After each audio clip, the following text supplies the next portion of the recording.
with Sean McCann.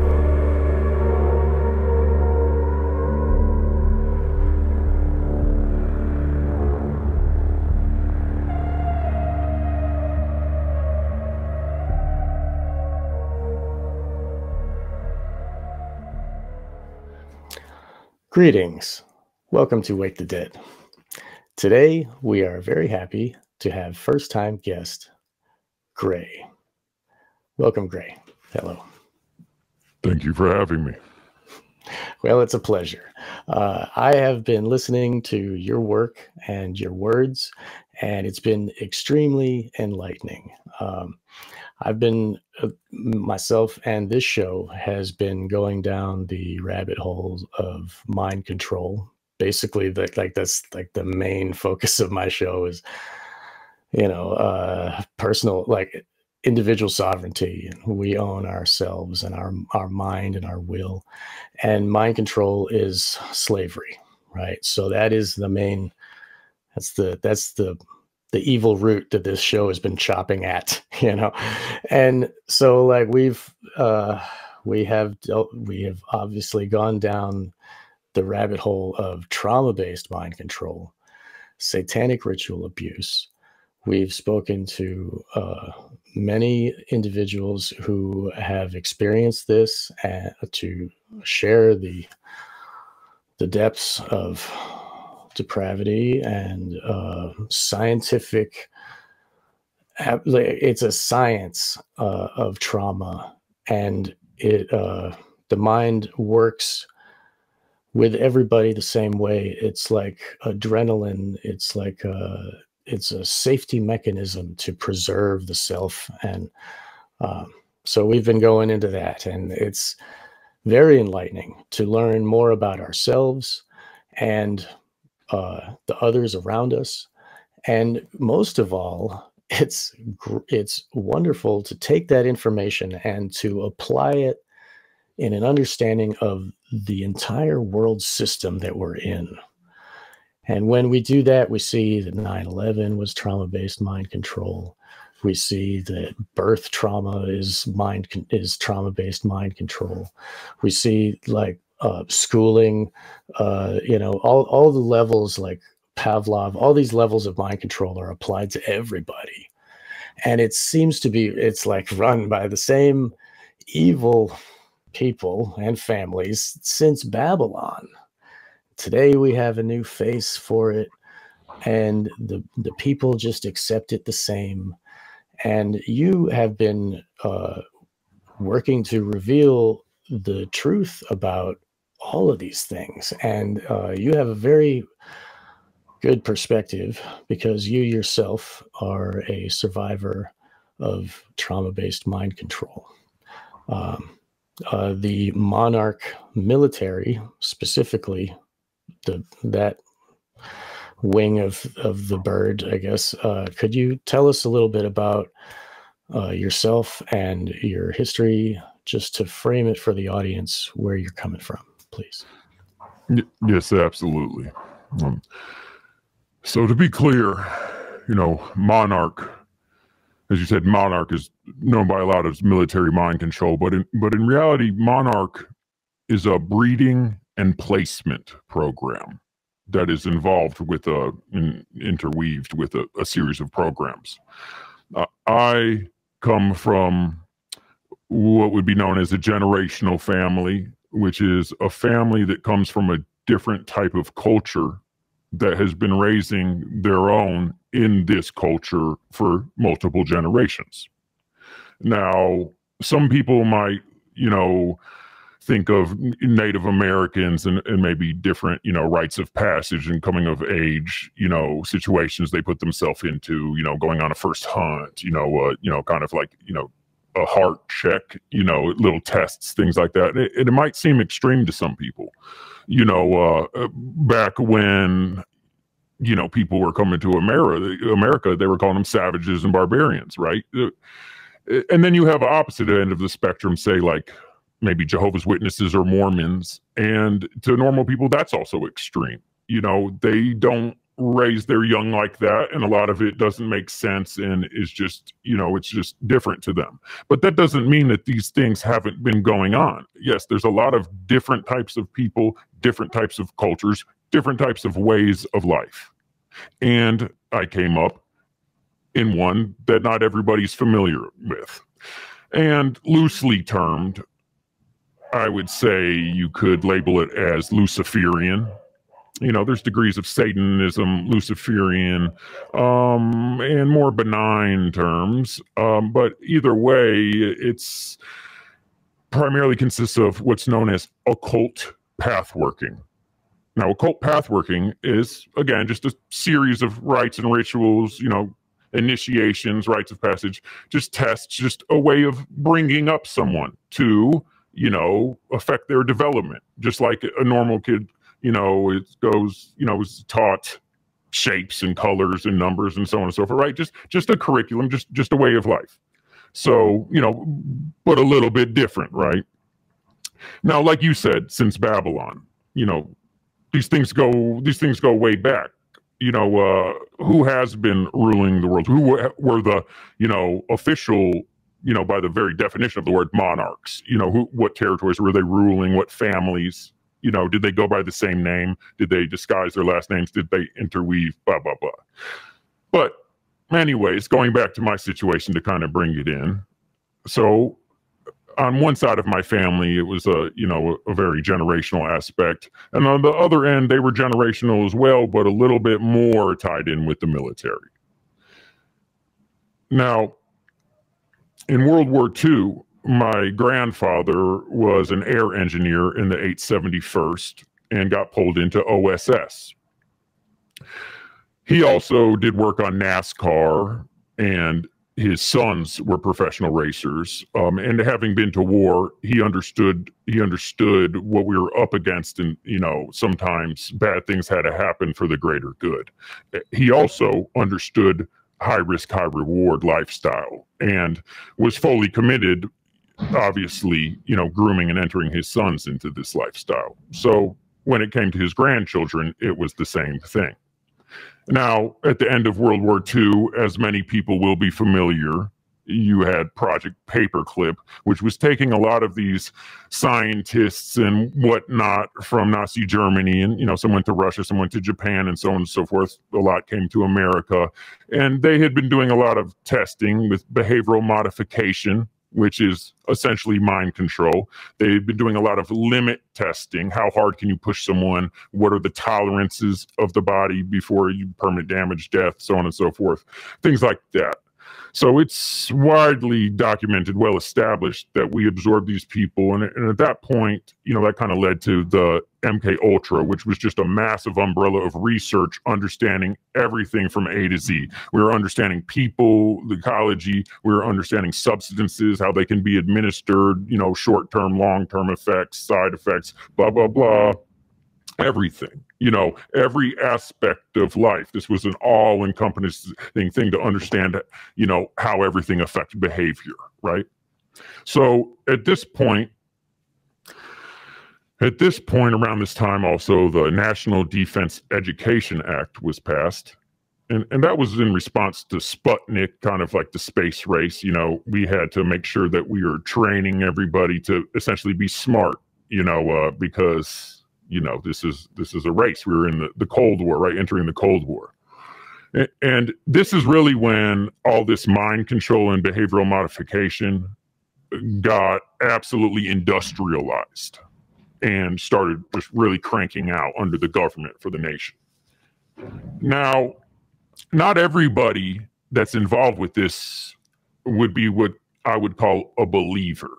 Okay. So people that have been in Monarch or related or come where I come from, generally might use some terms like network for the government and all that, and then family for the believers, for the generational Luciferians. Okay, and I'm just going to say Luciferians. Obviously, there's a lot of different names and cultures, but let's just keep it to that because it's it's whether people understand or not, it's accurate. Now, so You're doing good. Family can be in the network. Let me make this clear. You know, the believers are sprinkled throughout the network, but not everybody in the government's a believer. Okay. So, which basically, I guess, brings me to where things really started coming to. Because as a young child, I was being trained and conditioned early childhood in this program by my grandfather. And this was the early 90s at this point. I was born in 1986. Where at this point, it was about 1990. I was about 4. And at this point, a lot of things were breaking in the world. There was a lot of talk of satanic ritual abuse, and it was being written off as the satanic panic. Now, we won't spend too much time digging into the well-documented fact that the, you know, people that really got this thing rolling, the satanic panic and everything, and the false memory syndrome foundation, all have ties to CIA and the behavioral modification program and MK Ultra. Now, were there some actual cases of people falsely being accused? Of course, that's going to happen in any category, and those were selectively promoted to discredit and to smear everything else by proxy. Sort of the way in contemporary terms that they did with Pizzagate.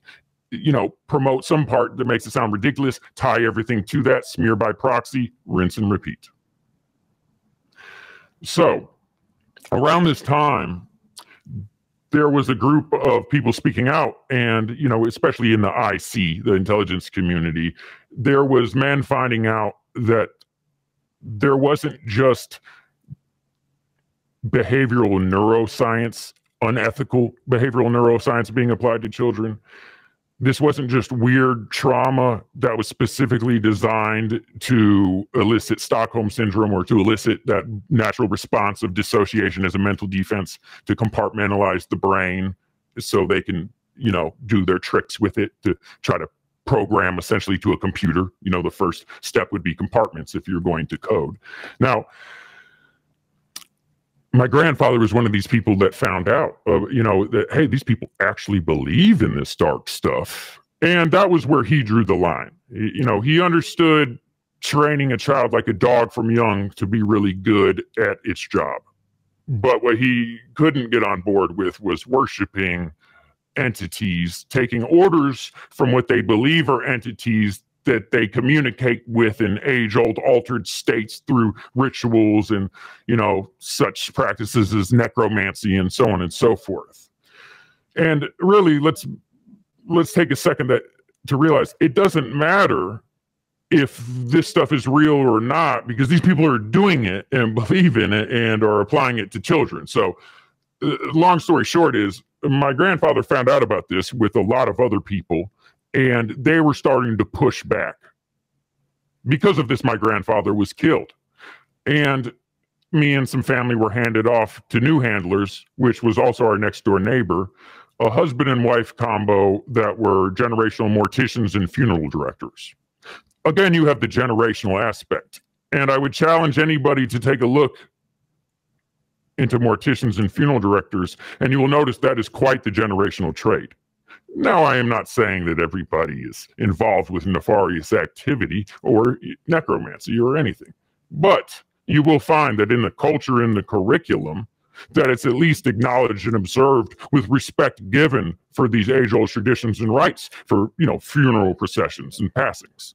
There's a lot of different cultures around the world and things that are done when people pass, and that is studied, understood, and respected by the people that are taking care of this naturally. That is their profession, and, you know, they have to show respect to this. So, you know, if anybody wants to dismiss some of this, don't argue with me. Talk to the people that, you know, are, you know, that do this for a living. I'm not here to argue with you, you know? So, anyways, they started up, and it gets real bad, real ugly. They're doing things, you know, they're doing things that they shouldn't be, and they're doing them to fucking children, okay? So, at this same time, 4 going on 5, I was entering school. Now, a lot of these people in small towns, it's actually easy to take over a small town. That's what people don't understand. They say, oh, these people are ruling, these people are taking over things. When you have a network of intelligent, determined people that are organized and working in tandem, working together, it's very hard for lone people that are caught up in the bustle of day-to-day life and not rich generationally with existing momentum and infrastructure. It's very hard for them to protect themselves or to organize. They don't know what they're fighting. They don't know anything. They're just living their life. These other people are doing it. Now, for example, at a school, you have the groundskeeper, you know, principal or vice principal, right? Especially a guidance counselor or counselor, whoever that abuse would be reported to. You really just need that, right? And then, you know, maybe the one teacher or the coach. You know, it's really only a handful of people that are needed. And in these small towns, you'll notice like the coach will also be the groundskeeper and the vice principal will also be the counselor, right? So, you know, it's kind of like you really don't need that many people. You really don't. Now, furthermore, in schools, as well as like in churches and stuff, there is a method applied to when people report abuse and stuff called the critical incident technique. It essentially keeps everything in house.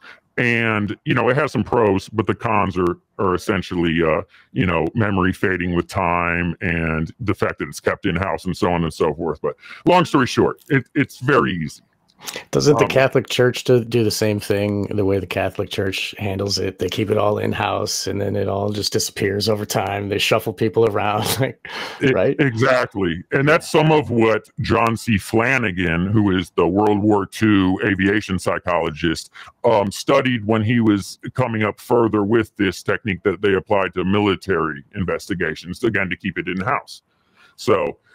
Anyways, knowing that with the National Defense Education Act, which set forth, you know, guidelines and funding and acquisition programs to scout talent, Project Talent, which was also made by John C. Flanagan. You know, it's obviously then tied in with gifted and talented pull-out enrichment. You have your special needs, speech therapy, neurodivergent. And then you have your correctional and disciplinary. So you kind of have these three things to catch, you know, the lower class, the middle class, upper class kind of tends to already send their kids to Ivy League institutions. So anyways, you know, go ahead.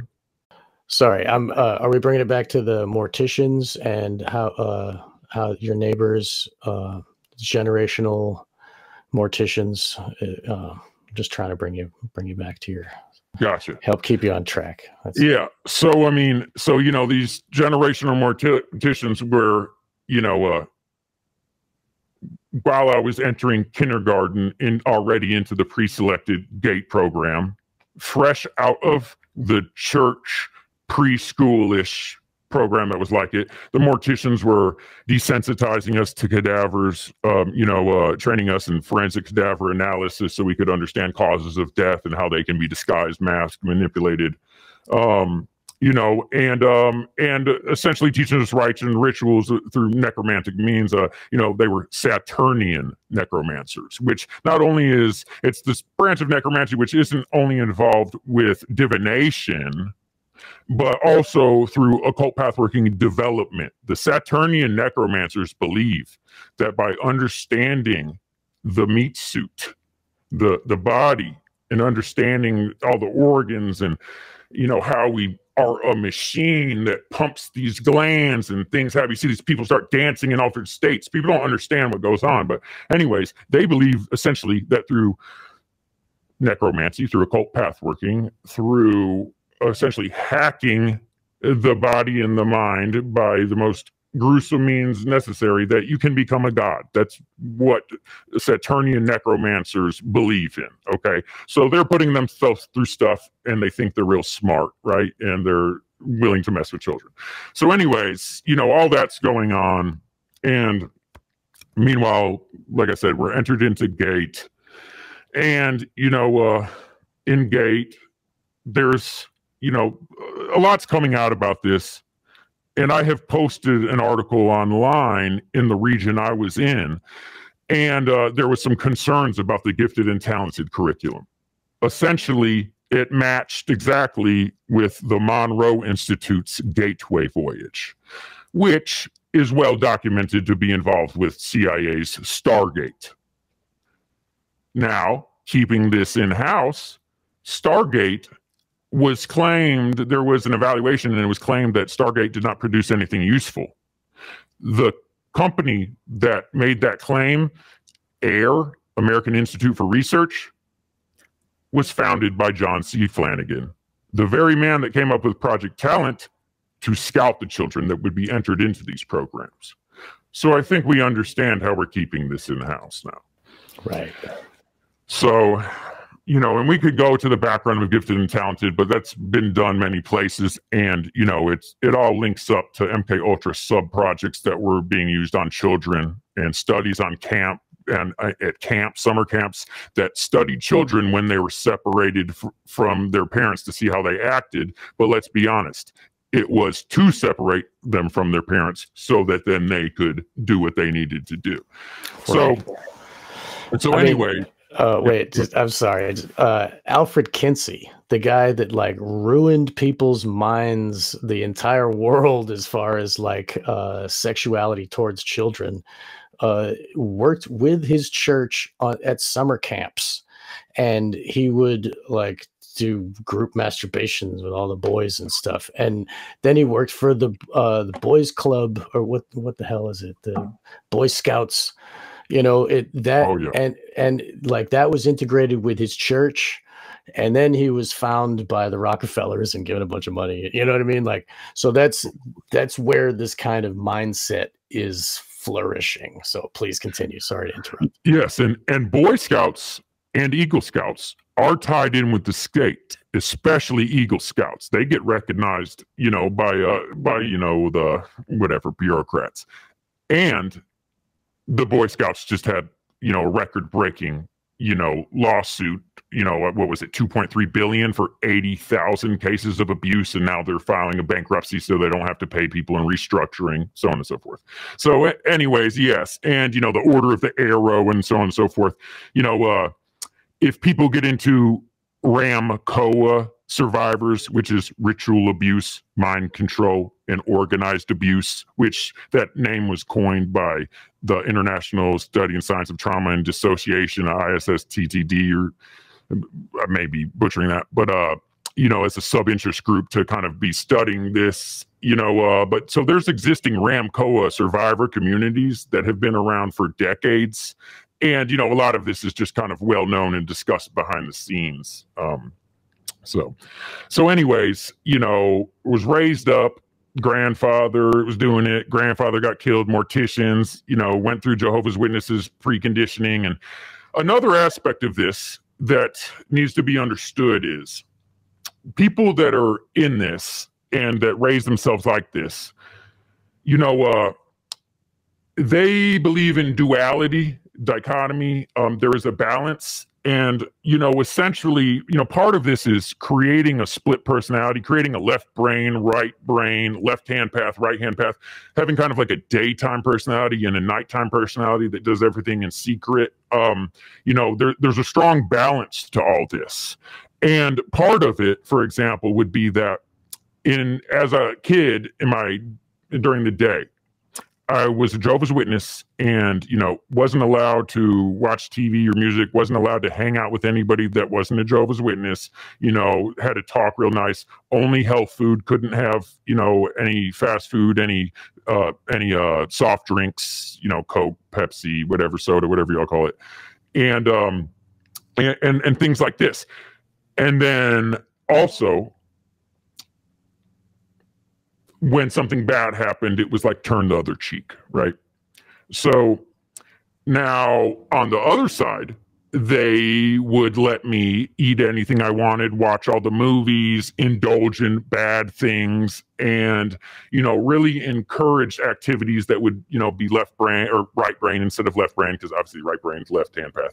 But so, and I would kind of encourage that once there is this strong split in the psyche, that these two sides are pushed farther and farther apart to where they actually disagree. It's not just that this one likes this and this one likes this. this one likes chocolate, this one likes vanilla, and they hate the other vice versa. So they could never get along. Do you understand? Yeah, I do understand. That's such a huge piece. Like me coming up and learning about the brain and understanding about the true consciousness is when you can combine both hemispheres and have them work in unison together. And then you are a true enlightened person, right? And if they are working to divide those hemispheres in everybody, it's keeping us broken and keeping us like animals, never actually attaining higher consciousness. I mean, it makes perfect sense. Like, holy crap. Absolutely. And it's there's just so many little neurological tricks they can use to manipulate you when you're not having that part of your brain connected. A long time ago for epilepsy, some of the early treatments were actually to physically split the brain. So when that would happen, people say they would go to pick their clothes and one hand would disagree. They were doing tests to where one side was covered, and they would show someone something, they would feel it in their hand, and it would be like a ball or like, a square. And then the other side, not knowing what it was, would come up with a plausible explanation, even if it wasn't true.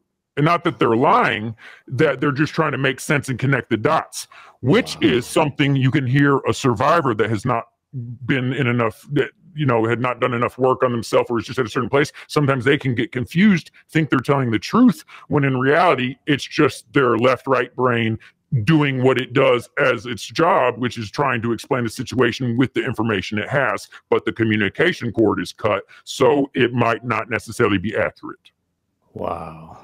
Wow. Okay. And the trauma that they apply to children is mind abuse. It's brain abuse. Like, I've studied circumcision, and that changes the brain of the infant, and it never goes back to its original configuration. So like when they trauma the body, it changes the brain forever. So that is that scientific application of separating the two hemispheres. Like, wow, it's not only making splits, it's also splitting what's there completely apart. Like, wow. Exactly. And actually, a baby's brain is born disintegrated, and they integrate over time, and there's developmental phases of the brain, and at key points things can be done. And you making the point about circumcision touches on, some known rituals, and also just the way that the birthing process has kind of been designed to contribute to the industrialized scale. Whether the people are going to be direct subjects of behavioral modification or they are going to be passively manipulated as a populace, it's still that early trauma and that early situation does contribute to that being effective later in life. Precisely. Yeah. Well said.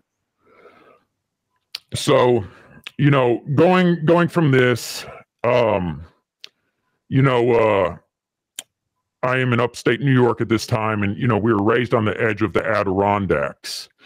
And, my grandfather also had a logging company, which means that they had the equipment and were professional at navigating the Adirondacks and moving heavy things. The Adirondacks are well known for being peppered with missile silos, predominantly from World War II, that are linked up to tunnel systems. Some even went for sale on the private market. Obviously, being a logger in the Adirondacks, he would have had the capability to facilitate dealing with these things. Moving on from that. So come, about 1990, 1991, somewhere around there is, when that happened with my grandfather to the morticians. By 94, when I turned 8, there was an extreme situation. I was badly injured and pulled from school.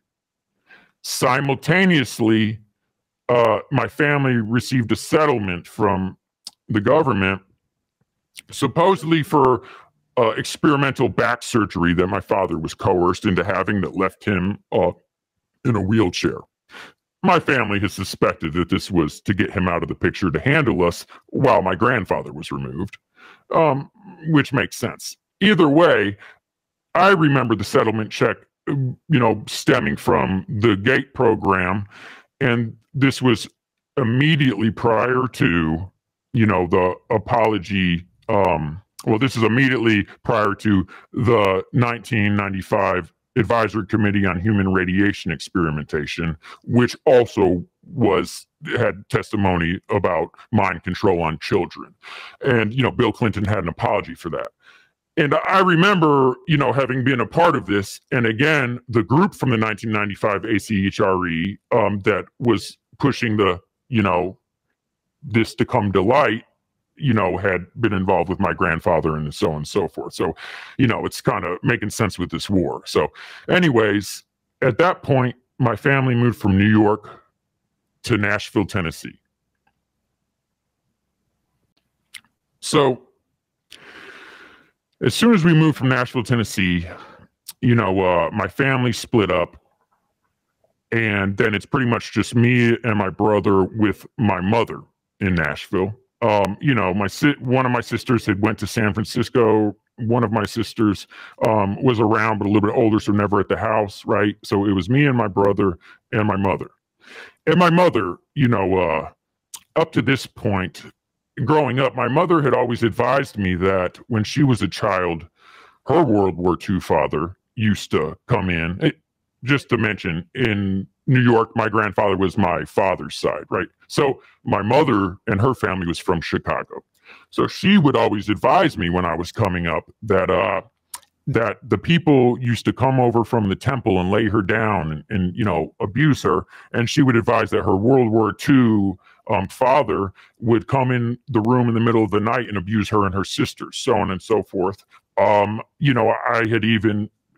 sisters had even on a visit had, confirmed this fact, right? As a child, I didn't know what to think of this. It was frustrating that my mom had got abused, and something I hadn't mentioned, which was in New York, I had disclosed that my grandfather abused me before he was killed. And I was basically left up with the choice to pursue or not. And my, parents slick encouraged me not to pursue. Let's put it that way, right? So anyways, I understood they couldn't deal with it. I didn't understand. What I didn't know yet was that everything was connected. She would also tell me about, she used to be a model. And then when she was in Israel, she, like everybody, she was in the Israeli army. Everybody has to be, and she would tell me about how she used to do dances for the troops, and that a situation to where, they took her in the woods and there was a password and some abuse. So she didn't understand to tell her son that, hey, I'm in a program and we got to watch out, or, our family's being preyed on, handled. She didn't know any of this, but she knew that there was predators out there, and was always telling, her children stuff to try to do her best to protect them. All this while having a split personality and aiding in. So very frustrating and weird situation. So anyways, at this point,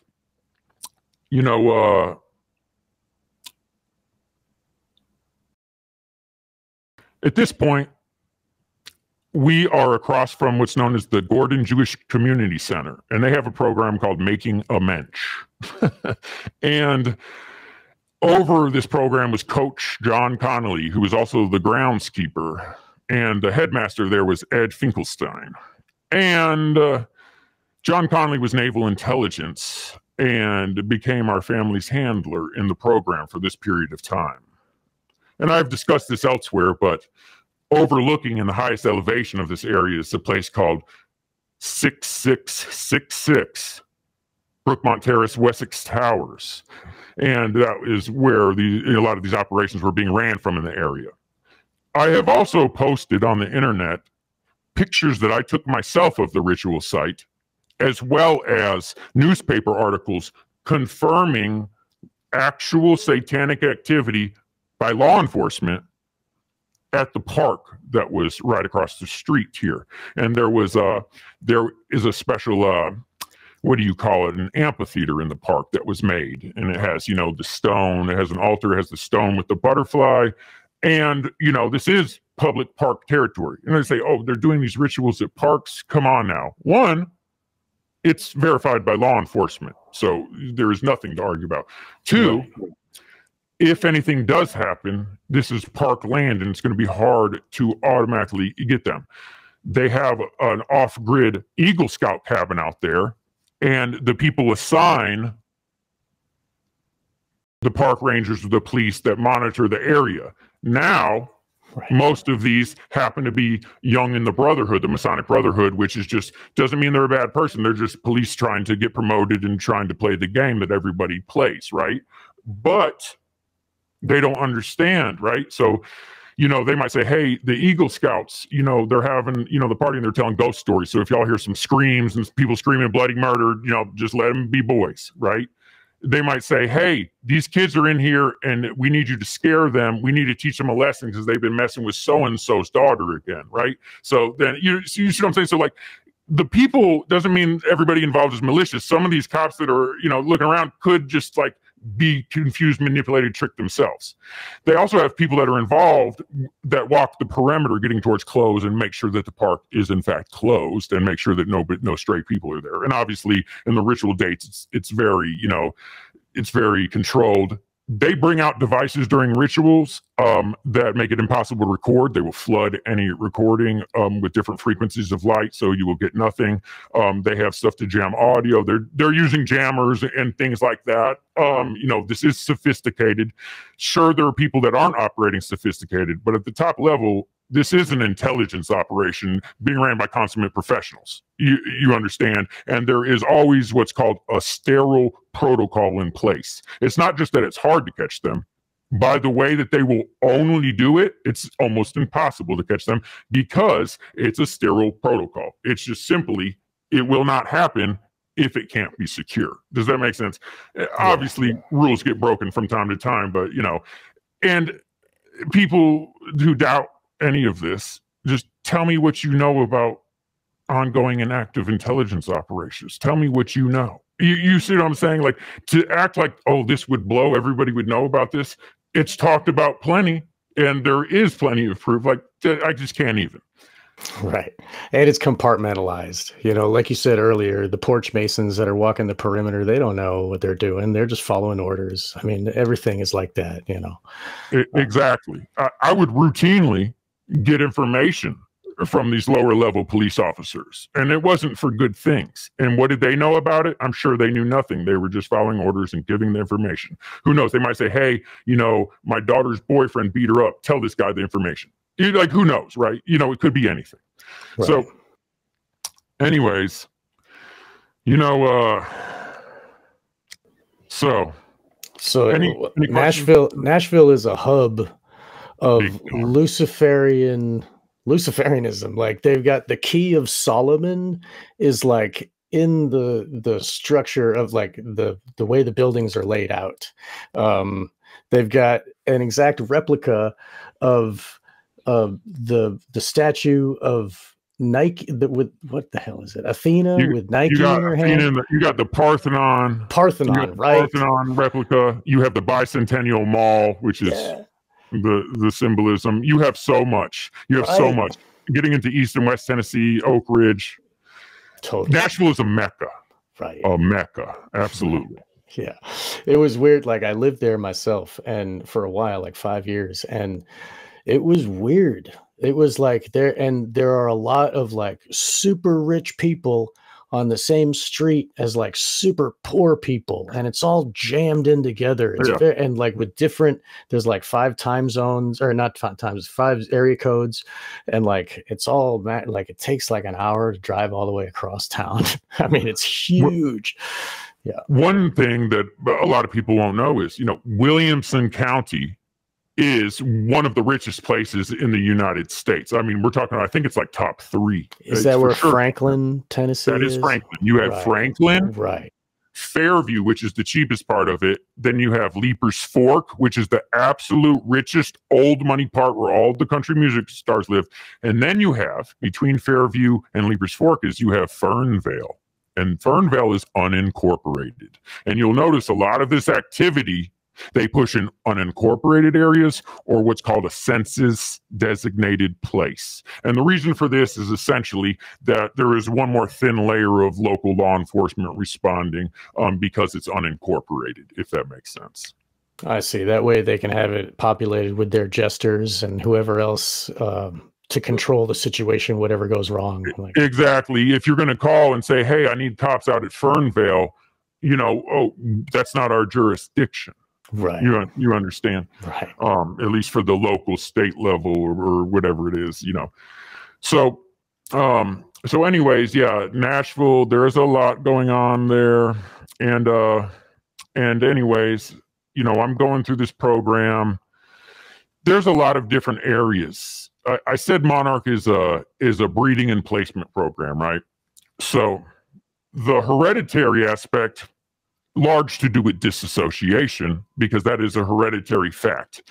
Monarch butterflies migrate from Mexico to New York. The migration pattern takes multiple generations, and they pass that information down through what we would understand as epigenetics, an occult truth that's been known and assumed for a long time. Western science is just now kind of accepting, you know, and back in the day, you have the bakers. My dad's dad was a baker, and I baked bread, right? It just, whatever it is, right? So, I mean, you know, talents and skills get passed down, dissociation gets passed down, and also the monarch, the butterfly, is a symbol of transformation and spirit of the soul. Now, as far as the placement, you know, monarchs always ruled over a territory or a region.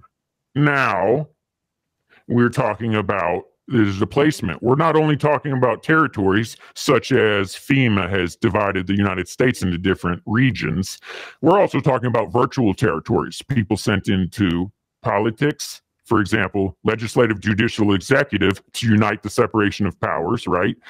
It's not just the Yale, you know, skull and bones people, though, that are united the separation of powers. You have people getting sent into music, entertainment. You have people getting sent into every single industry. What they do is, in the likes of, you know, John Gittinger's personality tests, right?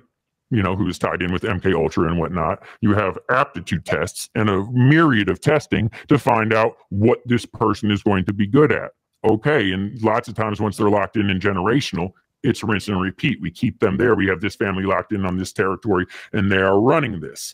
You know, okay, what if people have a change in heart? What if they don't want to do it? What if they start talking? What if they become disillusioned?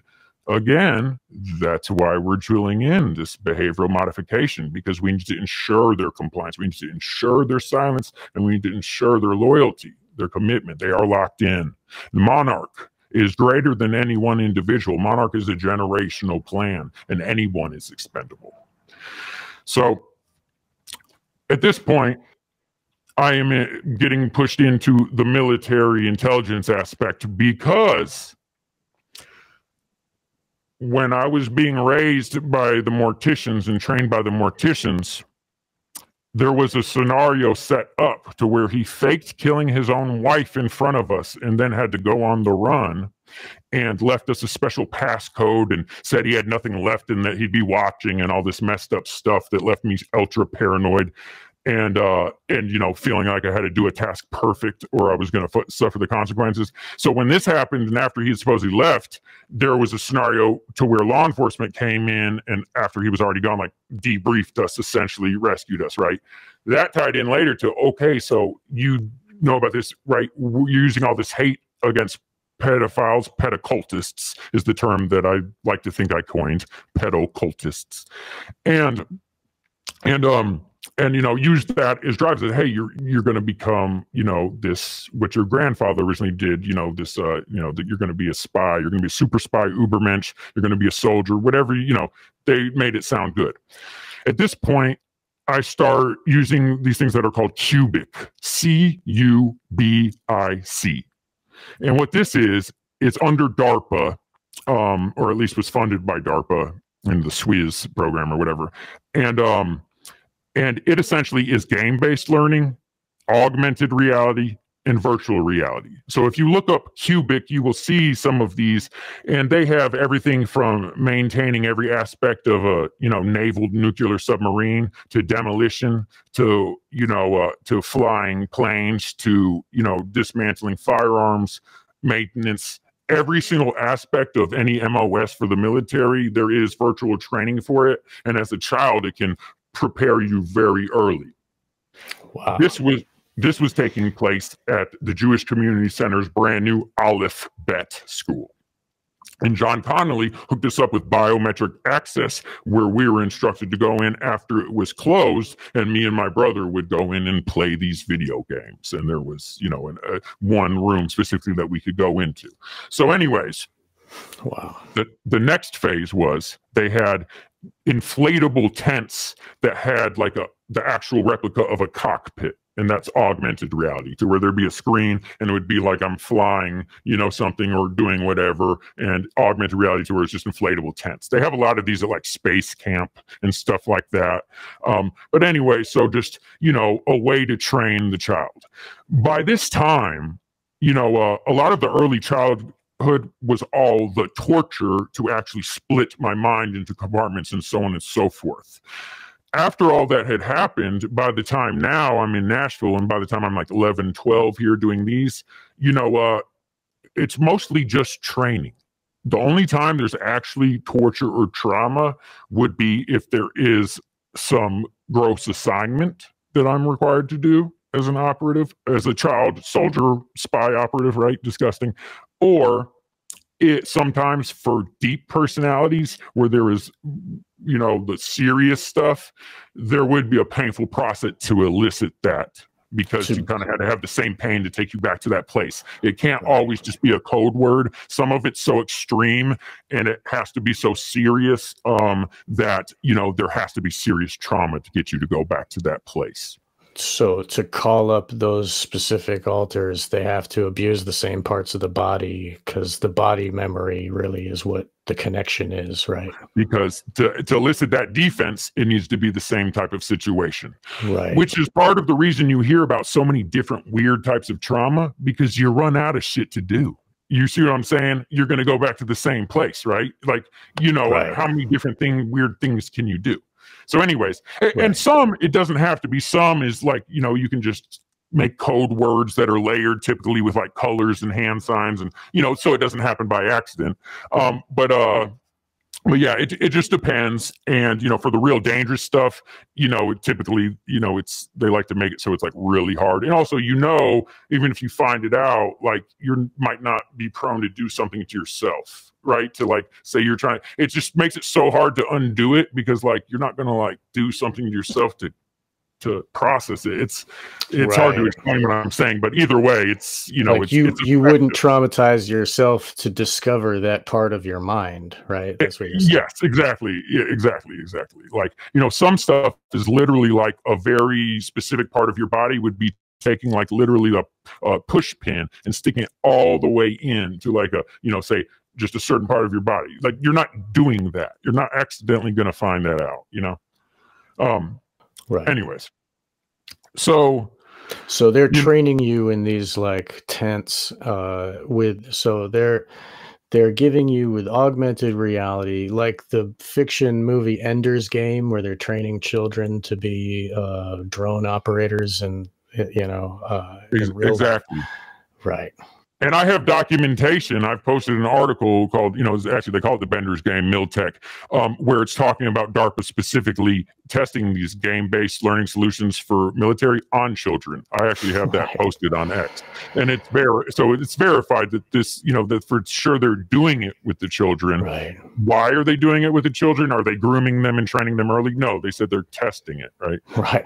Well, there is an aspect of military video games grooming children where I've seen military recruiting offices have free arcades, and it's all first-person shooters, and all ages are welcome to play the games for free, and the recruiters walk around and talk to the kids, and when they become 18, they're allowed to say, hey, you like shooting guns at people? You want to try it? Here, the sign right here, you know? And that whole thing, it like desensitizes them. It makes them like good at drone activity, you know, because that's the future of modern warfare is going to be. Oh yeah. So it like, even that, we see that applied in real life, and it's not that hard to imagine that they're doing it times 10 to you as a little child and other children even today. Yeah, I mean, you know, there's a lot.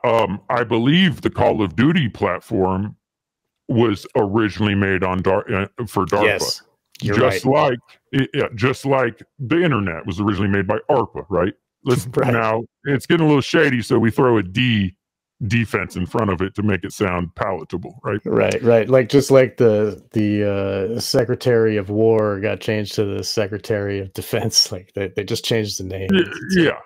And I want to be clear too, like, you know, clearly there will be certain areas I'm biased on, but I'm not speaking bad about everybody that's chose to go into service, and I'm not speaking bad about everything that DARPA has done.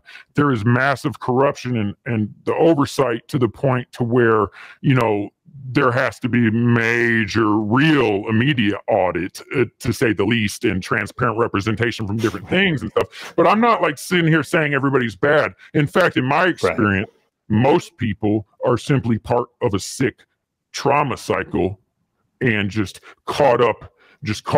Are there malicious people? Right. Of course, and some people do need to be stopped, but I really do feel that a lot more people need to be helped, and a lot of people just can't wait for this stuff to come down. A lot of people hate themselves.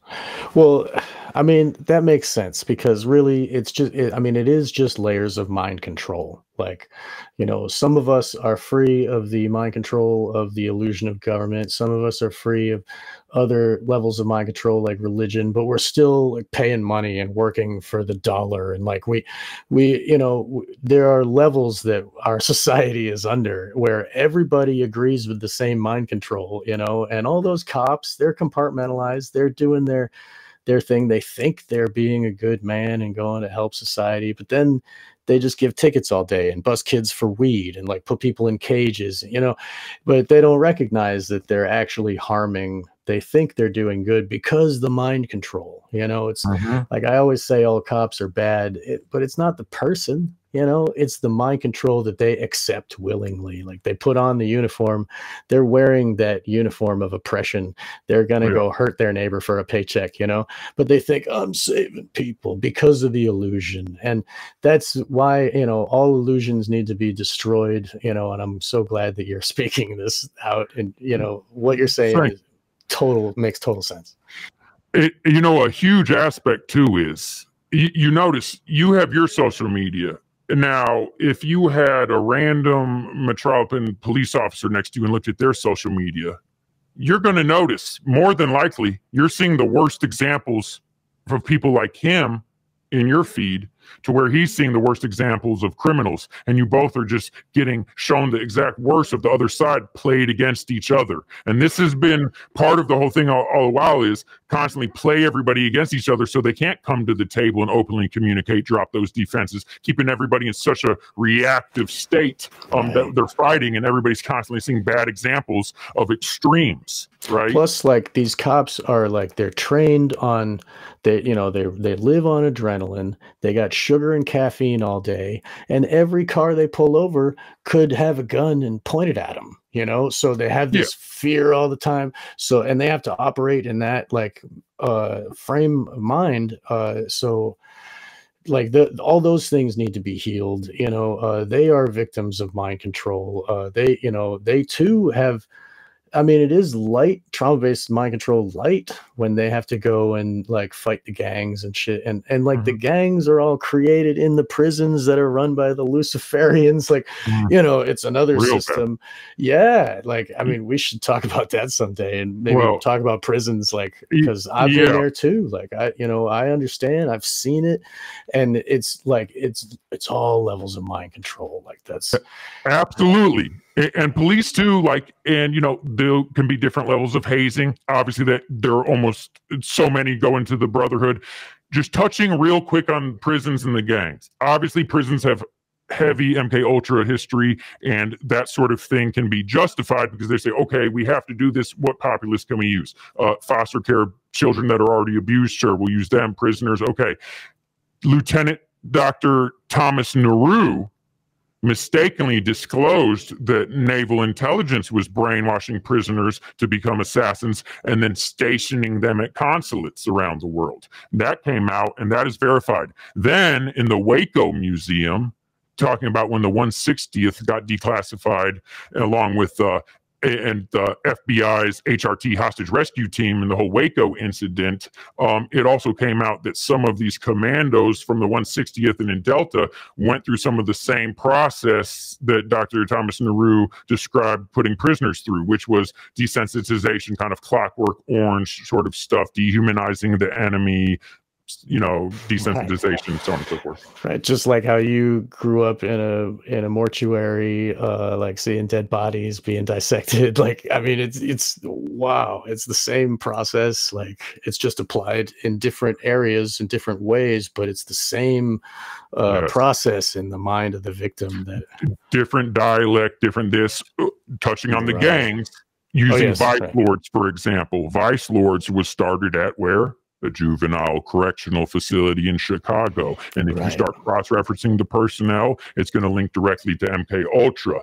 You start looking at the vice lords and see that a lot of the ways they communicate is by sending Disney characters showing certain hand signs. And you know, the Disney origins trace back to the occult, MK Ultra, pre-World War II. And you know, the hand signs, Masonic, Luciferian, and furthermore, then you understand the hidden knowledge, the pyramid hierarchy, to where the top only has the true knowledge and the lower ends have to prove themselves and get sent out on missions. It's the exact same structure, the exact same pyramidal hierarchy, and it's the same occult path working. They might call a test a heart check, you know, and they beat you in, right? So on and so forth. Or some girls, they get raped in. You understand? Like, so there is exactly, it is the same recipe. And if you look to where it was literally started at the juvenile correctional facility, started by the same people that made the behavioral modification programs. One more thing to touch on.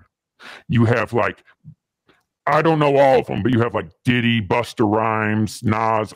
This little group all came from the same special classes at the same high school. Really? Okay, so you start understanding, oh, these people were in a behavioral modification program. Right. Yes. And you know, they were chosen as kids to be in those roles of lifetime actors. And then if you go back to Nashville and look at all of the country stars and all of the, you know, the Nashville Sound and the Grand Ole Opry and like the RCA, Studio B, Music Row, like all of that, RCA is the Navy. The Navy created Radio Corporation of America so that it wasn't a military operation because the Constitution, the military can't own the stuff, so they had to make it a private, you know, like it all goes back to and like all the, you know, if you look at Laurel Canyon and stuff, like all of them, Jim Morrison's dad was a naval, like, you know, he was running the ship that, you know, so like it, like all of these, they're all children of military, and like they're all placed there. Like it makes total sense. This is crazy. And think about this. Like, okay, I'm thinking, and we have, say I had the, I mean, just as an example, say I'm a high up naval intelligence and I'm thinking about my counterpart in Russia. And then I'm thinking about my child and I'm looking at him interact. And I'm going to say, this guy's going to talk to his friends. Oh my God, I can't allow this. At a high level, it's mandatory that the personnel families are entered in these behavioral modification programs. The advanced development, the enhanced development is optional.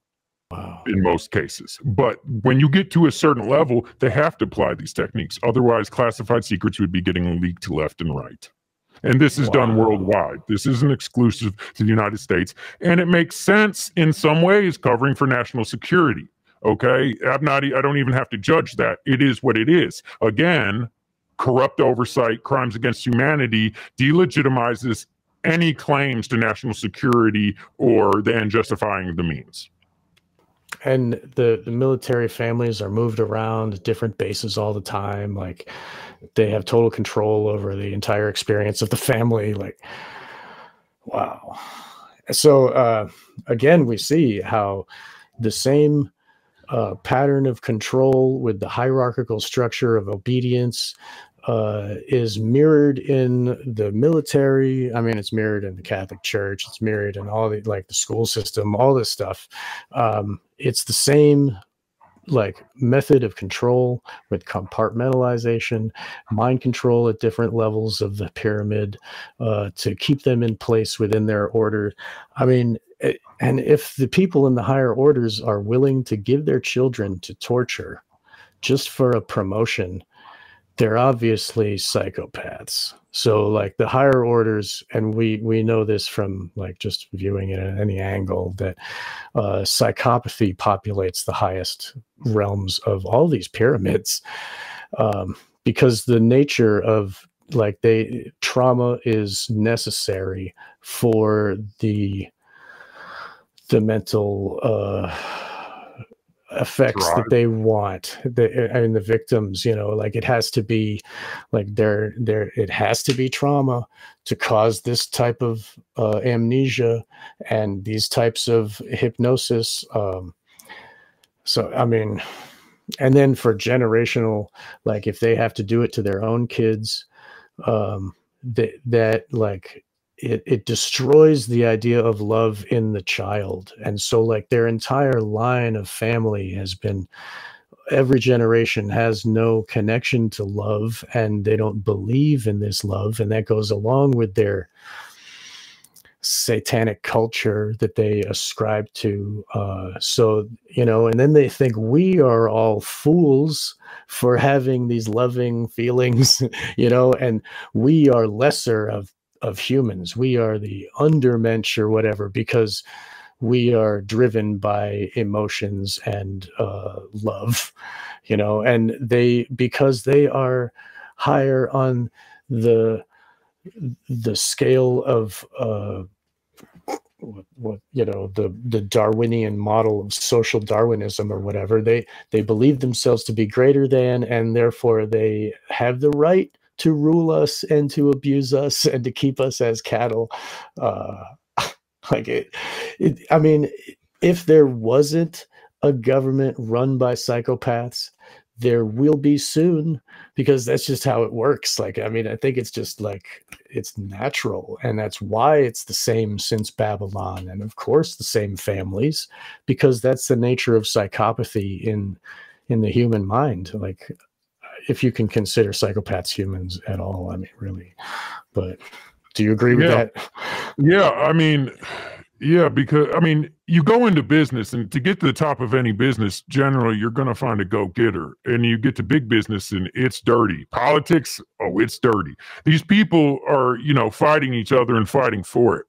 You also get to these generational families and stuff, and say if you're, I noticed this even just in my own employment, starting a business and getting up and getting up and getting up. And I noticed as I scaled up, with less individual attention to people and seeing like, how can I benefit the company more as a whole? How can I do this? Less individual attention. And at a certain point, people do start becoming just a item on the list, a number. And either it's helping or it's not, and they need to be replaced. And when you're governing a whole, you know, state, when you're governing a nation, you know, how many people die each day? What is this going to change? How does this play out? Okay, let's change this. How does this play out? Like, you know, it's easy to desensitize yourself and make yourself out to be some master architect, manipulator, orchestrator that's actually equipped to do this. And these people could never rule themselves. They're cancers on the earth. And there is some aspects that I think there may be slight credence to, but the evil monsters aren't the ones to save the day. Yes, could people become better in ways that perhaps they aren't living symbiotically with the earth? Of course, because a large part of the reason people are exactly where they are is because they're oppressed and steered. You understand, exactly. A lot of people are working with the options that they have, and it's, you know, we're so far along here, like at least we do have quality of life and we've become dependent on things. It's hard to just completely go outside the lines and forge your own life. It's scary and dangerous. And now even in some situations, they're making parts of that illegal to be sustainable off the grid, so on and so forth. So, right. You know, a lot of it is forced into it. So they're hating people and seeing themselves as over people in large part for a situation that they created, you know? So, right. It's like a self-fulfilling prophecy. It's just going to so, I mean, we have to recognize that the world is in this state of total slavery and mind control and abuse of children. I mean, people don't want to look at it. New Agers want to be like, oh, if I look at the bad things, then it gives more power to it. So I better only focus on flowers and yoga, you know. And in that way, like the way that it works is if we don't say no, they think that means we say yes. Right. That's how the logic, where if we don't object to what they're doing to us, then we obviously like it, you know?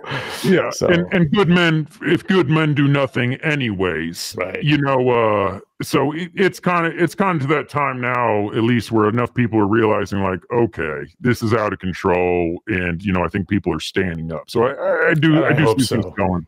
But, you know, these people too, just I guess one last thing is, you know, because I've grown up around some politicians and rich people and so on and so forth, and I've noticed every single one, their children hated them bad. And I was wondering, but I guess in one essence, if I was, you know, really a go-getter and worried about my dynasty, and then I had, you know, a child, I would say, oh my God, if they're going to have the easiest life ever, and I'm worried that they're not going to be equipped to fight like I had to because of all the trials and tribulations I had. So maybe I need to put them through the paces. Maybe I need to put them in some hard situations so they grow stronger and then can actually take this. There's what we've built and continue it, because this is our dynasty. This is our legacy. Now, that's an extremely, you know, white way to frame it. But there is aspects of that as well. So like, you can understand how the thought process makes sense, and, you know, how a lot of these people actually don't even see themselves as bad. But yeah, you get up there and definitely at the top, like we are doing with insane psychopaths that, in my opinion, you know, seem to be infected with some sort of energetic parasitic consciousness that they purport to communicate with. Right. That we've been trying to.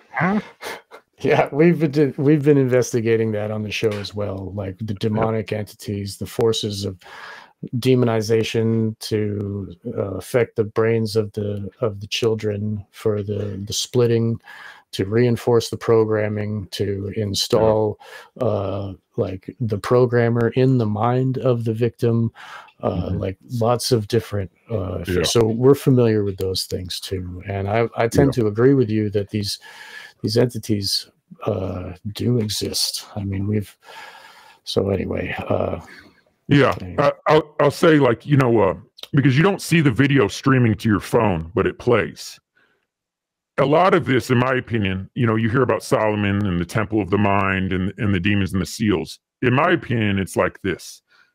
These people are fishermen, and there are microscopic, invisible, there exist on frequencies that aren't visible. The light's not visible to our eye.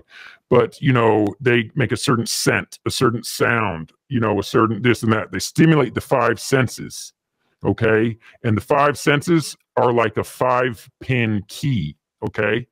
And they unlock a certain part of your mind and stimulate a certain area and help you gain control. So essentially, you're doing all these things in act that might draw something, a certain lure that something's attracted to, and then it will come and attach itself, anchor. Just like parasites would, like, you know, maybe a sugary diet, right? Stuff like that. Well, there are other creatures that are attracted to certain things that get lured in and baited. And then obviously you're getting into the you know, that side of things. And, you know, there's people that try to control, there's people that do things. Who knows? It's a whole thing. Either way, they're doing the stuff and people are paying the end of it. You know, is it just behavioral neuroscience? Is there stuff to it? Again, it actually doesn't matter at the end of the day, because, you know, you don't have to go up there to have problems down here. So that's right. The way we're confronted with the problems from it. Exactly. I agree with you completely. It doesn't matter if they believe in Satan or not. They're still abusing the children in the way that scares them so much. So, I mean, the kid believes the parent or whoever the abuser believes in Satan. The kid believes this thing. I mean, it's a huge, like, ornate, and children are just absorbing. They're not using critical thinking. They're just like experiencing, you know, even regular magic, in quotes, is just a series of actions and sensory input to put your mind in a certain place where the working can be done, right? So like you ring a bell 3 times and you turn around the altar 5 times, whatever but that puts you in a state of like, where you are not thinking about other things and you're focusing on the actions, and it's like a form of controlled meditation, right? Mm-hmm. So that can also work in the trauma level, Yeah. I'm sorry about the noise. My dog is licking here. I'm going to mute again. No problem. So I guess one more example to the point I think that we're both making is, for example, some children grow up believing in Santa Claus. I grew up trained like a dog, believing that they filled me with a spirit that would make me stronger and so forth. So it wouldn't matter if there's any reality or not. The placebo effect on a child alone, made me a handful, to say the least. Right. So you were being trained by military now. The military saved you, in quotes, from the actual physical torture abuse, but really that physical torture is only necessary up until like age 8 or something, and then they transition to the training of all the parts that they've created. So the military is just going with the same plan. They just got you at a later age, and then they told you, "Oh, we're saving you, buddy." They create an environment. They created an environment for a child abuse epidemic, just like they created the crack cocaine epidemic that they could profit from. They were profited from getting the black budget money for operations. Now, from the child epidemic, they are funneling subjects from. And then if they find the right one that's, that they can do and make the compartments in, then they move into the training phase. Not everybody makes it to that phase. A lot of people have failed programming, and the human cost is so incredibly high. At this point, our mental institutions, the mental health industry is filled with people that are falsely diagnosed, that were, raised being tortured in the program, in the occult, stuff like that. A lot of this information, once it blew in the 70s and so on and so forth, and the church committee and all that, it got layered off further for plausible deniability to homegrown cults and stuff like this to do the base level. And then the brightest and the ones that worked would get passed up actually to military intelligence. Doesn't mean that they're going to be working for the military. It just means that they went through that advanced programming, state of the art, might get placed in music, entertainment, could get placed anywhere, but not everybody. There's tons of people that are, have this base level programming that never get passed up to actually be all the way into, full state of the art, industrialized, in the program. So. Like a baseball farm team, they're training a bunch of people, but only a few of them get like the AA and then the main team or whatever, that makes total sense too. And we've spoken on my show about people that have worked in prison.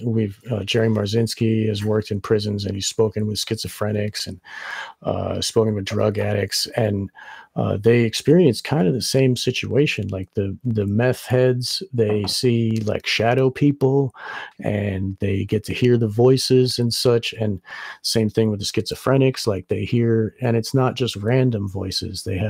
There's like an order to it, and why do all the schizophrenics have the same type of order in it? They should be random if everybody's different, right? So we've viewed that in earlier episodes. And so these people are everywhere, and the psychopaths of like from all the gangs and stuff, and from all of the other type of trauma that they put on society, are all in the prisons. And so to mitigate the information that's being released or talked about, they have people in the prisons and in the psych areas of society, and there to keep it all bottled up and to keep it all in its own little compartments.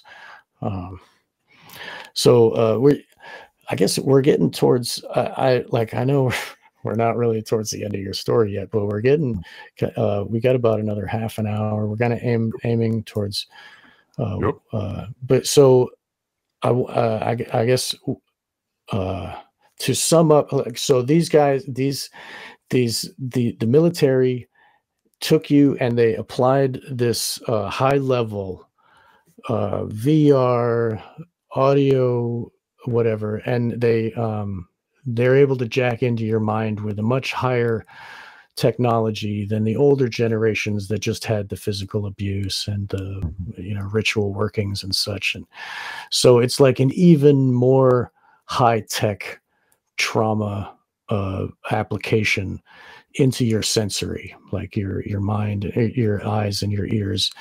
And this facilitates next level. Can you tell us, like, briefly about where you ended up and how they used you?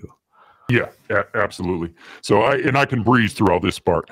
So just to be clear, the state-of-the-art programming, the prototype essentially was the Stanley Corin helmet, also known as the God helmet, electromagnetic cranial stimulation, heavily researched and tested by Dr. Michael A. Persinger. Now, what this can do is they have fully studied the brains and understand what the electrical impulses means. They can send patterned messages. They fully customize patterned messages that you can experience either as a direct premonition. They can make it, you feel like you're getting this from God or from spirits or whatever you happen to believe in. And they simultaneously can stimulate parts of your brain with acceptance. They can stimulate, for example, the Wernicke's area if they want to make like a post-hypnotic suggestion to where if you disclose information about your work with the government that you will yourself, they stimulate what's called the Wernicke's area of your brain while inputting these post-hypnotic suggestions. And they will, they have long scripts that are written that send you pattern messages that make it make sense. So essentially, they can send pattern thoughts to your head. Okay. And this has been done in the early 90s. I have videos. It's very effective, very quick, and things like this. So anyways, after the training and I get the virtual reality training, all this, and I'm locked in and it's time to start heading me towards stuff. I want to be clear that immediately the next step was they started building up another identity for me, which is basically for plausible deniability for them. They got me going into, I was heavily steered into doing certain illegal things and kind of going into certain ways of life that could separate me further from any of them and just make me into like a lone wolf guy, right? So it's kind of like layering off plausible deniability, getting me set up so if anything bad happened, it wouldn't lead back to them in the future. There was a heavy series of that involved grooming me online to infiltrate pedophiles through chat networks and Trojan horses. So I was getting all the information from them and learning how to send them fake pictures and then infect their computers with Trojan horses, get all their information, so on and so forth, start working that, which I was completely driven to do. They, taught me to grow marijuana by, implanting some stuff like that. And, I got heavy into that. So I was, so I had built all that. So anyways. Well, that's the one good thing they taught you, I guess. Thank God for that. It's interesting. Yeah. So it has really made it really easy to network and connect and handle people in the entertainment industry because it would instantly switch the situation around, they weren't worried about, a fan or someone being worried about them. I had to trust them. You're coming to me. I'm worried about you raising attention to get people looked at me because I'm doing stuff. So it completely switched the whole dynamic that they're used to, and they would very readily confide and trust, if that makes sense. So developing aspects like that from the weed guy. Right. Yeah, I've been the weed guy. And you talk to everybody, dude. Like, everybody smokes cannabis, like grandma, the local mechanics, like the teachers, like everybody's mom, like everybody smokes. And so, like, if you have the best cannabis, everybody will seek you out and you get to pick and choose who Yes, it's perfect, really, for that kind of intel situation, right? Exactly. And you already start with like, they have to trust, like yes. So anyways, that's going on at the same time, it gets to the point where I have several grow houses and safe houses. I'm into vigilante activity. And I get the idea in my head that I want to be an intelligence agent because I want to take down pedophilia and stuff like this. And I thought it was completely my own idea, right? I had grown up around a senator's family and some other people, right, that I was tied in pretty close to. And I had some connections. Someone that I was around had a connection with the head of Homeland Security investigations in Nashville, so on and so forth. even though I had all these grow houses, I get into that and start trying out for it and start going through the paces, because I was convinced they were going to accept me. If I could have a sit down with someone, they would understand that, even though I'm doing something illegal and all that, I was going to explain my whole life to them, and they were going to see that, like, I actually have the skills and the basis to actually, like, do good for the country. Like, this all made sense in my head, and, like, I was extremely worried about them finding and just arresting me instead, right? But, like, I decided to go for it. So, I get in and I'm training for it, all this stuff. At the same time, I'm dealing with a split personality, right? But it's kind of like converging, because people that go into this full time do something called go conscious, which essentially means that, the personalities collapse into one and you become aware of your history. Okay. Right. And then that you would have to agree with your free will. Yes, that's me. Yes, that's my history. And yes, I'm going to continue with what they've trained me to do. Right. At that point, you're either with it or against it, pretty much. Kind of in, loosely related to like Amish people. When they come of age, they might go into town, experience it, and they either stay away or go back. Right. That's kind of like an opposite thing, but. Right. Or like the confirmation of the Catholic Church, like you're baptized or whatever, but you're not fully Catholic until you confirm at 18 when you go through the ritual or whatever, because you have to choose with your own free will. Right. That's the whole magic of this realm, but that's a different story. But anyway, so exactly. You go through these rites and rituals as a child, but then as an adult, are you making the leap? Are you choosing this? And they want you to choose this. Otherwise, because if you don't, they've wasted a lot of time and don't have someone in the club. And they create the appearance that that's the only choice, right? I'm sure. Oh, and I want to be clear about this, because people are like, oh, why haven't they killed you? Why haven't they killed you? First of all, I have almost been killed twice and have had half of my body broken and lots of bad things. So the second is, I grew up with these people and they're like brothers. Okay. You get in a fight with your brother, and you go to the opposite side of town and you say, fuck you, whatever, fucking live your life. But later in life, they're coming around and, man, my people are getting fucked with by my people are getting fucked with by these assholes, and we're coming too. It's back. You know what I'm saying? It's over with. I'm not ignoring them. They're not ignoring me. We were staying on opposite sides of things and just staying out of each other's business. Nah, I can't let them do this to the people. I can't let this evil bullshit. So I'm standing back up. And now, it's serious. And, like, just to give an example, I'm not driving currently, okay? Because I am afraid that, my car has already or will be sabotaged. That's where I'm at currently. Right. Just so people understand, like, this isn't a non-risk thing. I've just been through everything and I'm saying, fuck it. I don't blame you, man. And because, you don't control the inner workings of the car. You have to trust, right? And, not only are you like, could it be sabotaged, but when you're on the road, you are in the realm of the police.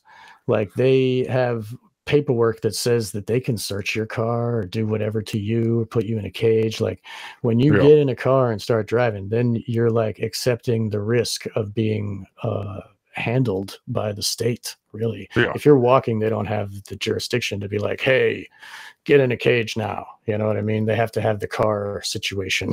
It's a little bit easier, all the loopholes and shit there. So, but that's another reason why you're hiding your identity, and like, it makes sense that you want to protect yourself and your family and those you love. And if you want to continue doing good work, and if you want to still have your will in the world being put forth, you need to protect your body and yourself, and like, you need to live tomorrow to keep fighting, right? Yeah, and I do want to be clear, because I am obviously, I'm masked and my voice has changed, but the people that I'd be worried about know who I am and know where I'm at. I want to make it clear that it's not possible for me to hide from them. The reason I'm doing this is out of respect for people around me because of past collateral damage. This is just a thin layer to avoid random public harassment, because a lot of random people on the public would harass. If my name was here and this or that, my family would get approached about it, so on and so forth, any of my associates.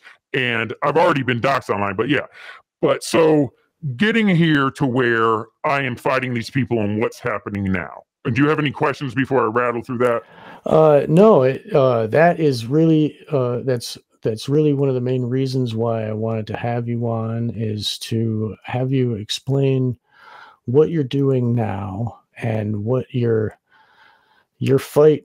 I mean, now you recognize what you've been put through. You realize what they have done to you and what they're doing to others, and how that applies to the real world.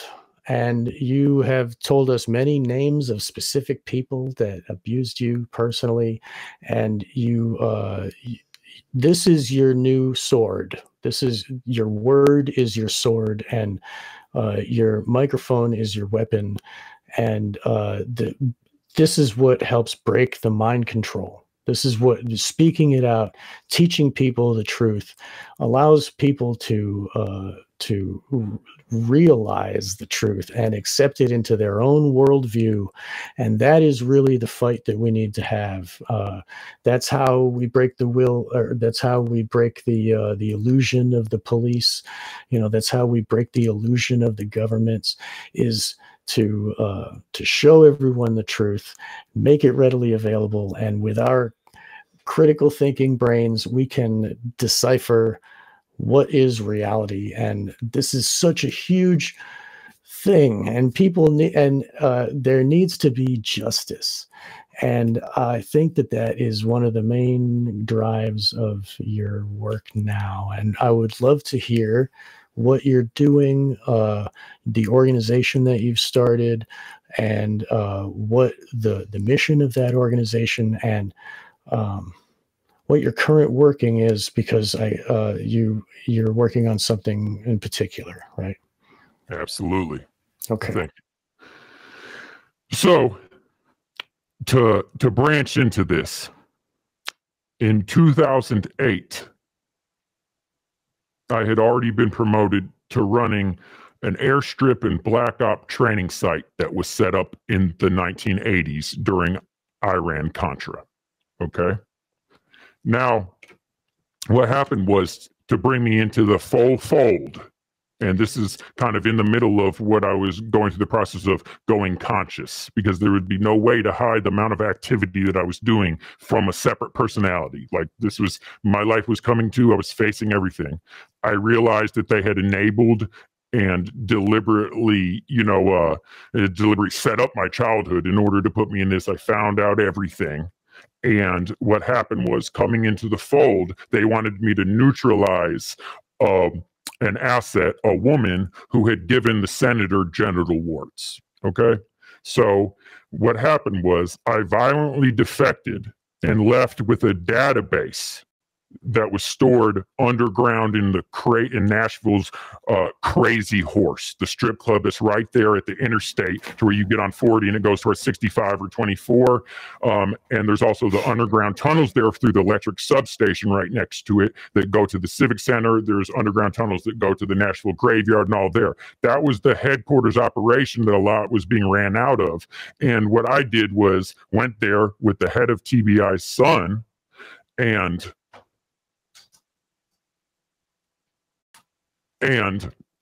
violently defected and left with the database. Wow. On driving away, I had called my girlfriend on the phone to tell her what I was into and how dangerous it was and so forth.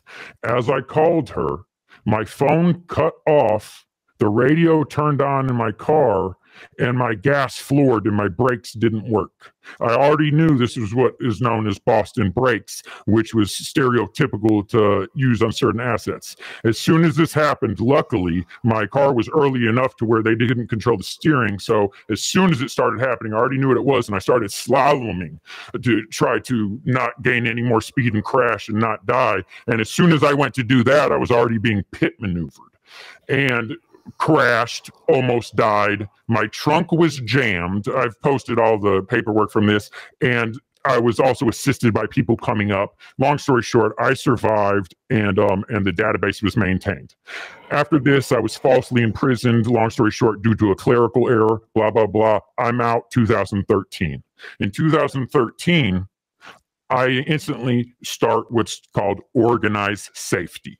Now, organized safety was based on the work from Valerie Wolf at the 1995 ACHRE, the Advisory Committee on Human Radiation Experimentation. And there was also testimony about child mind control.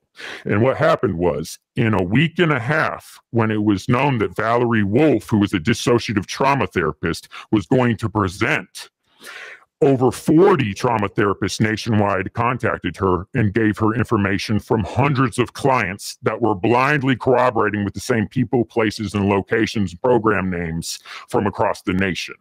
Keep in mind, this is 1995 when social media is not huge and a lot of people are scared of their government still for this. Over 40 therapists, hundreds of victims. This all got quashed under national security eventually, but the same group has been operating and working with the Ramcoa community. When I got out in 2013, I instantly started organized safety. I reached out to all the ritual abuse, mind control, organized abuse communities, sexual assault centers, every single nationwide dissociative trauma therapist listed on Psychology Today, and many intelligence operatives like myself within the community that I had networked with. We designed a system for intaking information from survivors across the nation to where they don't even have to get their information. At first, we were getting complete survivor information, but for many reasons, that turned out not to be the way to go. Then we started getting information of perpetrators, locations, so on and so forth, and just a contact back. At the point when there is the same name that keeps on coming up, or location or program name, then we have the contact backs to where the liaisons can contact and we start putting cases together. This has been going on for over a decade, and we have built up a vast database, an absolute trove, including the database of Monarch assets that I left with in 2008, including several portions of databases that other operatives have obtained and that the original group had and was still building from the 1995 ACHRE. Obviously, a lot of information was outdated, not contemporary, but we have been consistently building going forward. I had been quiet since 2014 because I was illegally raided. My girlfriend was tortured into a childlike state.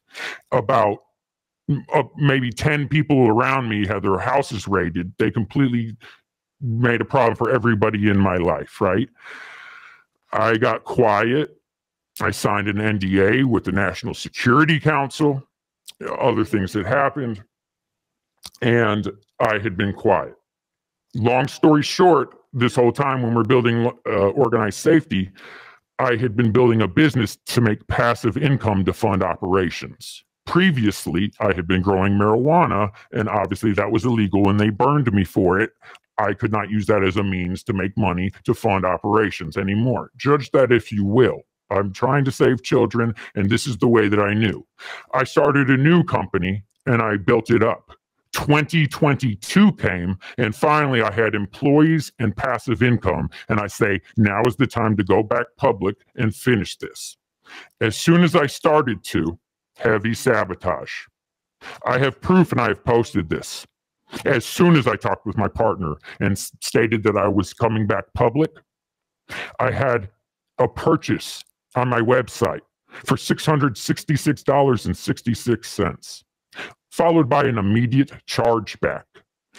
I've had chargebacks before, but what was different about this is that they had never contacted me. Their email bounced back and their number was not working. The address that they had listed was incomplete construction. Now, followed by this, there was a series of chargebacks that caused my credit processor to deem me too high risk and closed my accounts. I was forced to close my online business and chose to throw all my eggs in a basket and open a retail local shop. At this point, I was visited, I was threatened, I was harassed. These are the type of people that pay homeless people to shoot up your building, to shoot your employees. These are the type of people to send the cartel. And that's, you know, a very light way to handle things. I closed down my business to avoid bloodshed and left Nashville and continued to escalate. We have this database. I have people on the Hill in Washington, D.C. I have people in the intelligence community. I have a lot of people in various places that know bad things are happening and can't wait for it to stop. We have already dealt with various law enforcement agencies, and things do get quashed at certain levels. So we have been building up in the background, reaching out to bureaucrats one by one, showing them documented evidence, complete with witnesses that are ready to come forward, statutes, criminal statutes that are applicable, and burden of proof completely supplied. So we are talking about a package presentation that could convict somebody if it is just pursued through the proper channels, right? Now, we let them know. We have been presenting this to bureaucrats and law enforcement since the 1995 ACHRE. And if you do not help us find the proper channels to pursue this, because there is corruption in the system and this is getting shut down, then when we show this to the next person, we will also show that you were shown this evidence and passed on it, along with all the other bureaucrats. And when this information finally gets to the people and goes viral, the people are going to understand and see proof that routinely over 3 decades, bureaucrats have been repeatedly handed packages that were complete with witnesses, evidence, testimony, applicable statutes, and burden of proof completely satisfied and passed on it. The people are not going to be happy. Right. At this point, we started rapidly getting people that agreed to help. And now we have bureaucrats sprinkled throughout the Hill and high-powered journalists that are preparing in the background to disseminate this information in a coordinated manner. The reason that this must be done as the first step is because for all these men and women to come forward to testify, one, public awareness has to be raised so they have some semblance of security. Because in the past, there has been no security and many whistleblowers have been retaliated on and some even killed. Most of the time, just smeared, quality of life ruined, family harassed, and so on and so forth. Many are also killed. Okay? So the first step is public awareness for some semblance of safety. The second is we need that public awareness so we have the possibility of being effective, so we're not coming forward for anything. Because if public awareness is raised to a certain level and they know we're presenting this and we make the handoff, if the existing system chooses not to pursue it, it will be quite obvious that they are corrupt or there is another problem. So the first step to this, to understand the link between all of this, because we're not only talking about the black market and MK Ultra, this leads into the people that are actually running this UAP, UFO fiasco with advanced technology.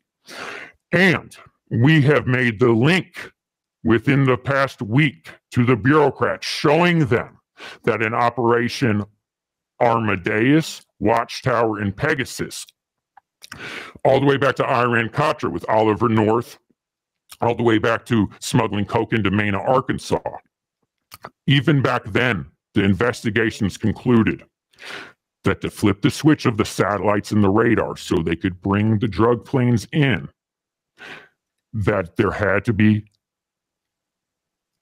compromised personnel oversight at the top of the CIA, DIA, and NSA.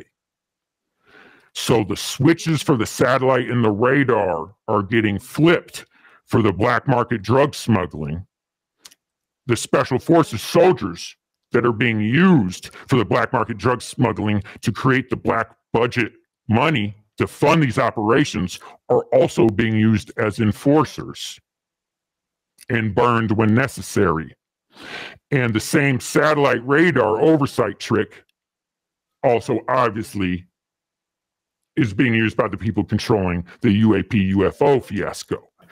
And these bureaucrats are all interested in the UFOs, UAPs, but we explained to them, and we required, before discussion, we required them to watch the 1995 ACHRE, which links up the radiation experimentation with the child mind control. It's also to note that currently There is ICD-10 medical insurance codes being set up for interference syndrome that relates to UAPs, that relates to the Havana syndrome of the psychotronic weaponry and all this advanced technology that's coming out, and they are preparing for disclosure. So the first step that we have arranged with these bureaucrats and everybody else is to disseminate the 1995 ACHRE, so the underlying mechanism of behavioral modification where children are being programmed, where children are being tortured and programmed is understood. And the human cost is understood and used to propel a full and immediate audit. In the past week, we have provided them with proof that aerospace executives and senior project managers are involved with crimes. We have provided complete device logs, copies, comm logs, familial testimony, videotape and picture evidence, audio evidence, everything. There is no doubt in the mind of the bureaucrats that have seen this behind the scene and these journalists that these top aerospace executives and some of these politicians and other people involved are in fact self-admitted Luciferians and involved with entering their own children into these programs. We have supplied safe houses not under their name, other illegal activity, so much. It has been proven behind the scenes, and this information is all getting ready to blow. History will be made, and people will finally be getting justice. The reason I am here and doing this is because we desperately need more public attention, because everybody's hands are tied until the public attention gets up. And we want to avoid disseminating horrible, disgusting video that's shocking in order to facilitate going viral, because that will cause more trauma to the victims and the survivors. We rather show this proof behind closed doors to bureaucrats and journalists and other high-powered people involved with huge social media accounts, so then we can disseminate this information credibly to people without causing as much collateral damage as we clean this mess up. So to understand, the bureaucrats and the law enforcement that want to do something have their hands tied. And I can prove to anybody, we are willing to have real discussions, be very transparent, and show people the conversations and the proof. Right now, people need to come together and understand that this is the time. We have everything we need to completely bring this down. We are trying to do this with the minimum amount of collateral damage, especially on families and survivors. These people need healing. So what everybody needs to do is to contact, if there's high-powered journalists, social media accounts, so on and so forth, bureaucrats, network with organized safety. Everything is currently being prepared. On the daily, we are going back and forth with multiple members of Senate, Congress, high-powered journalists, and we are all preparing to do this at once. That way, when some people come in and try to do things, there will be too much of a flood to stop. Wow. And we are just going for the head to break the cycle. That's perfect. I mean, that whole idea that Q and Trump is going to bring down all the pedophiles and everybody just sit on your hands and wait. You know, that whole thing, I'm so glad that you have a real thing going, organized from actual individuals in the community where you have actual proof. And in order to have, for this to really work, it's not go sit on your hands and wait. It's, hey, share this information with everybody you can, make everybody understand the truth and the reality, instead of like just wait for the next Q drop or whatever, because everybody wants to do something, right? And that whole Q psyop just put everybody to sleep again, you know? And this, you have a fire in your belly, and you have others working with you that are driven by justice and love for the human population. And, you know, I'm so glad to see this is real. And it's true, and you are working all you can to make this a reality for us. Thank you. Thank you. Well, I have, you know, I've got as many ears as I can find And I hope that all of the listeners will look up organizesafety.org. Is that where they should go to? We are holding back on the public launch with everything that's going on, but Okay. yes, they can feel free to contact me. And if I may, part of the thing that we're disseminating is including proving that many of these very popular alternate media, social media stars are in fact under CIA mind control and controlled. I've already started to post them on the internet. All we need is a group of people to help boost these posts so these famous people have to answer for the scandals they're caught in. If we need to, we're going to disseminate these unredacted and boosted, but again, we're trying to avoid that. So as ridiculous as it is, although right now my account is locked on X is the main place that I've been doing things. But I would recommend people check me out on there. If you go to my YouTube or X or anything, you can, my email is gray@organizesafety.org or help@organizesafety.org. So you can contact through there. It is an extremely busy time with everything that's going. But this is ready to break. It's just pending some public eyes to boost these posts. So if people want to come together and help approach these, social media supposed journalists and this and that we're calling out, so these people have to respond and answer, that's one thing. Otherwise, for now, until the organized safety is launched publicly, as soon as we get over this next hump, until then, it's just contacting through back channels. Once it goes public, it will just be an intake form. We did not want to launch when everything's going in the background because it will be a heightened necessity for, man hours dealing, with the intake. And we don't have that now with what we're dealing with behind the scenes. I see. So one of the good things about, so I'm showing I'm displaying to the viewers now your Twitter homepage.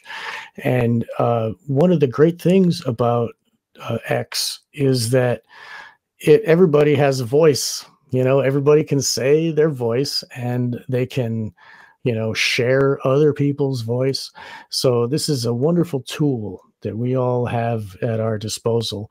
And I understand that, I understand that it's controlled and it is, but we have to use what tools we have to our abilities. And so in order to find this online, they go to twitter.com/gray area monarch, GREY area monarch. And that is your Twitter homepage where people can contact you there as well. Is that right?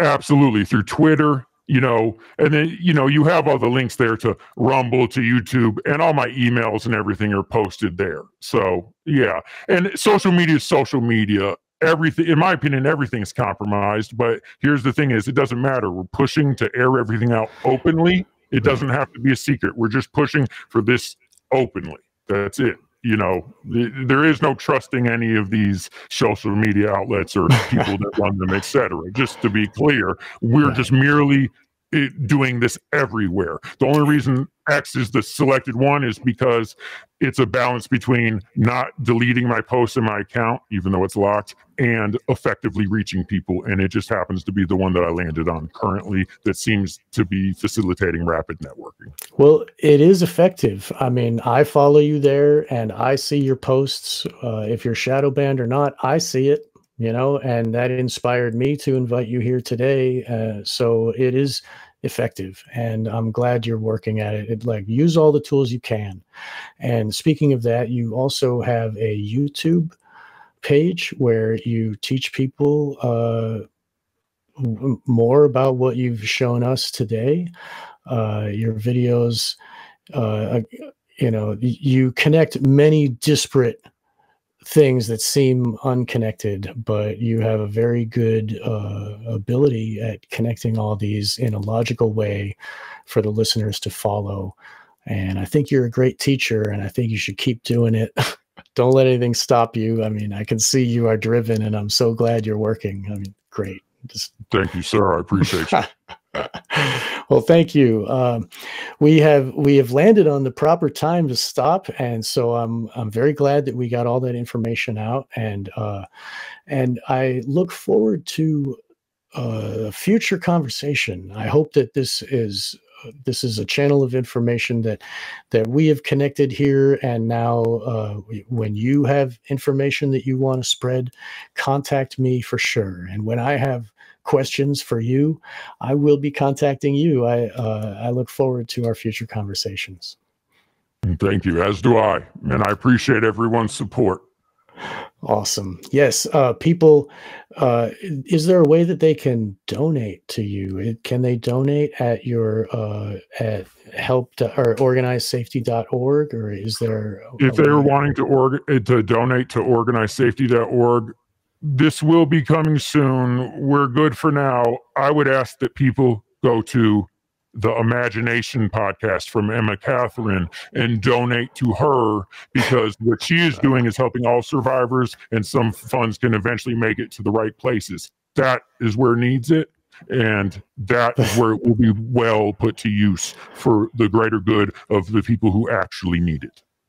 God bless you, man. Yeah, Emma Catherine is doing wonderful work, and I'm so glad that she's doing what she's doing too. We're all built for our own way, and she is perfect for her job, and I'm so glad. And you are perfect for your role, and I'm so glad. And people need to check out her show as well, the Imagination podcast. You've done many shows. You've shared the time with other past guests of Wake the Dead, Carrie Olahe and Nathan Reynolds, and those shows were extremely enlightening and wonderful to listen to, and your own shows as well, talking about your own story. There was a lot that you said on Emma's show that you didn't say on this show, so I encourage all listeners to go and check out her roster. And there's all levels of people revealing this information, from Kathy O'Brien down to the worker bees. They're all testifying on her podcast, so everyone should listen to Emma Catherine. So thanks for mentioning her again. That's wonderful. And people should donate. She does have a heart, and she cares about these people that she's talking to, and she knows their personal lives, and she can apply that money in ways that that a heart would choose. So we can trust her heart. And yeah. So is there anything else that you would like to say to our listeners before we wrap this up? No, I just would like to thank you and all our listeners for taking the time and for caring about this subject. Well, that's wonderful. Thank you for your time, and thank you for your attention, and thank you again for your work in the world. And I look forward to seeing the new revelations that you are. Every day you're posting new things, and you're fighting these people in the digital space. I mean, that is a warfare front as well. We know about Israel and their bots, and we know about like the mind control that is social media itself is a tool of mind control used, and all of these bots and all of these, I don't know. I'm opening up a new can of worms. I guess this is the end of the show, so I'm just gonna leave that there. But it's a madhouse online, though. Right. I'm throwing words. If y'all look at my social media, mind that I'm throwing words at these people, because that's the only thing I can do when they're throwing words at me. Well, I mean, words are a weapon. They are your sword. You can affect them from a distance, and it's much more effective because there are so many more ears and eyes reading and hearing it.